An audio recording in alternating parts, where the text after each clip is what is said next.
Malam, nama saya adalah Kristo Bidanti Nur Cahyo, NRP saya adalah 501725101, dan ini adalah KTM saya.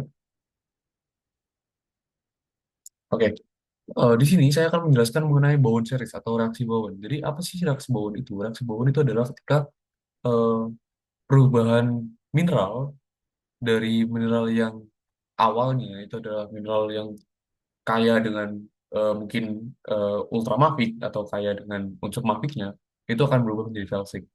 Nah, di sini saya akan pertama-tama akan menggambarkan base-nya seperti dulu.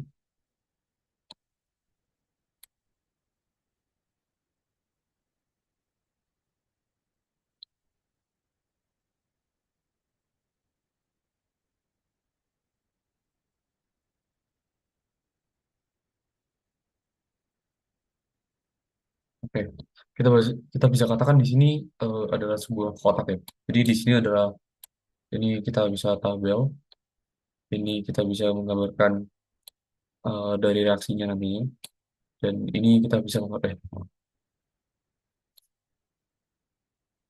ini bisa menjelaskan nantinya reaksinya seperti apa, dan ini kita akan bagi menjadi 4 bagian. Nah, seperti ini. Nah, ini akan kita buat sebagai dari semakin eh, seperti ini. Jadi semakin di bawah itu pendinginannya semakin lambat. Eh, ini misal kita bilang fast, ini kita bilang slow.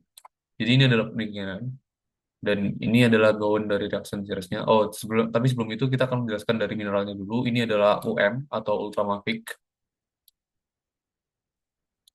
Ini adalah mafic. Ini adalah intermediate. Ini adalah calcic. Nah, oke. Misal dari 4 bagian ini itu kita bisa gambar seperti ini. Oke. Nah, bagian pertama dari ini itu adalah kita bisa tuliskan sebagai olivin. Ini olivin sebagai unsur pertama yang mafic, maaf yang ultramafik itu nantinya itu akan berubah menjadi piroksin dari bagian bagian dari sedikit ultramafik dan terus terus hingga bagian intermediate. Nah, kenapa seperti ini? Itu karena eh, kristalisasinya itu semakin lambat dari semakin cepat itu semakin lambat. Ini adalah amphibol, ini adalah biotitmika. Oh, ini harus 10 sampai sini. Ini adalah Plagioclastar.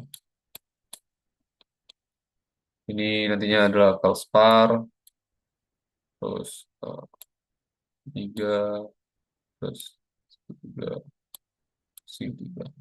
Oke, mungkin di sini saya bisa mulai menjelaskan. Jadi bagian ini. Jadi discontinuous branch bagian kiri bagian itu mineral silikat struktur paling sederhana yaitu olivin yang ultramafik itu mengkristal pertama kali pada suhu paling panas sekitar 1200 Celcius. Bagian ini itu adalah olivin.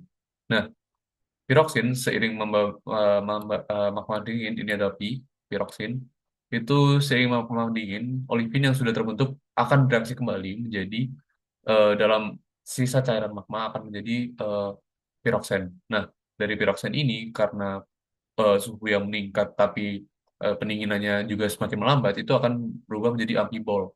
Ini adalah amfibol. Nah, dari amfibol ini itu akan menjadi biotit mika. Iya, sama karena tekanan yang tinggi juga suhu yang tinggi akhirnya membukunya sulit itu akan menjadi biotikmika. Ini biotikmika. Nah, eh, kenapa ini bagian ini disebut discontinue? Karena setiap tahapan itu menghasilkan mineral baru dengan struktur kristal yang benar-benar berbeda dari isolated tetrahedra hingga sheet silicate. Jadi dari olivin itu adalah kan tetrahedra hingga biotikmika itu adalah sheet silicate. Nah, terus bagian sini itu adalah cabang continuous. Ini adalah plagioklas PL, kita bilang PL. Nah, plagioklas kaya dengan kalsium ini, atau bisa kita bilang sebagai anortit, itu mengkristal pertama kali pada suhu tinggi.